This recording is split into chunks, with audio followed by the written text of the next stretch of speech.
shut down my law practice and traveled the nationwide to get him elected. I was a part of the group of attorneys that helped shift Virginia to the Democrats' column in 2008.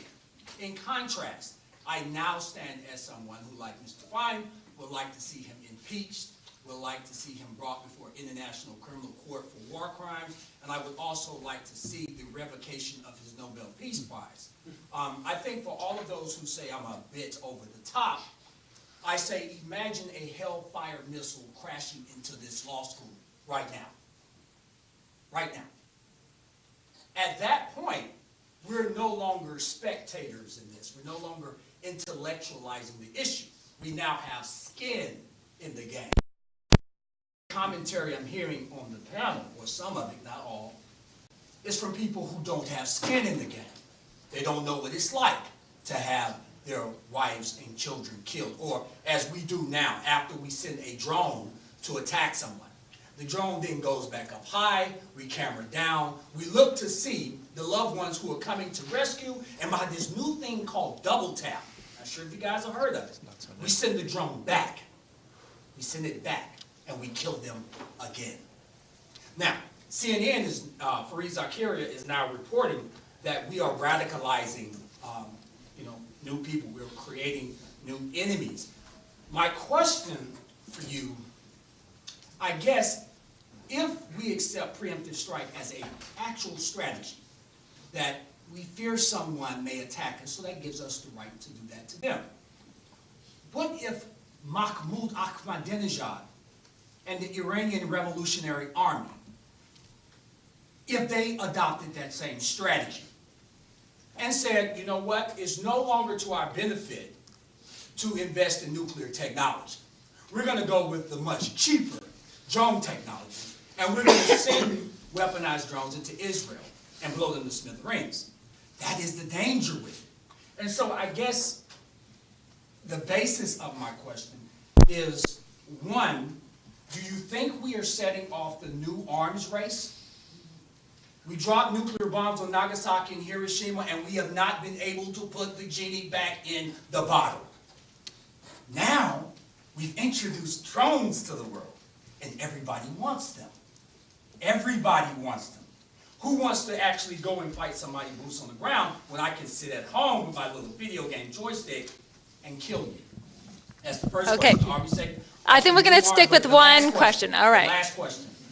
Do you think that we are actually, in addition to setting out the arms race, do either of you consider the possibility that we are creating the next generation of jihadists? Okay, so I think what I'm going to try to have everyone on the panel respond to every question. So I'll take whoever is most interested in responding, and we'll try to have a conversation. So, yeah, would you like to take just make an observation in relation to those questions. There are now, I think, 7 or 8 other countries that already have weaponized drone technology. There are about 12 to 15 others that already have drone technology. So, what's it, 7? So that have drones not weaponized. Not weaponized, and yeah, so, you know, the future is already here. On the second question of how much this policy is, you know, radicalizing the world against the United States, some of the most important evidence and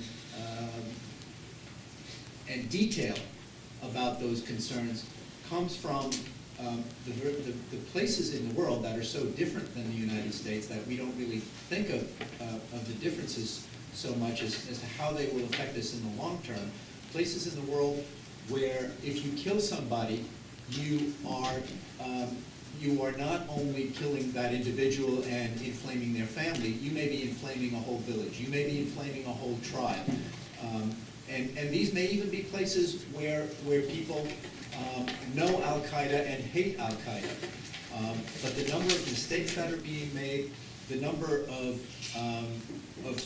strikes that are occurring that are not only targeting the wrong people, meaning targeting people who may be, quote, innocent, targeting people who may just as easily have been arrestable, and there have been identified cases of that in Yemen, and unfortunately also killing people who are not being targeted at all. In other words, collateral damage.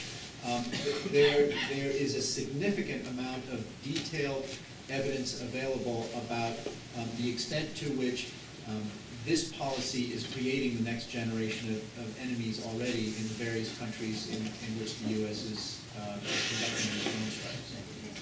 I'm gonna add it. Yeah, I just want to add one, more than an anecdote.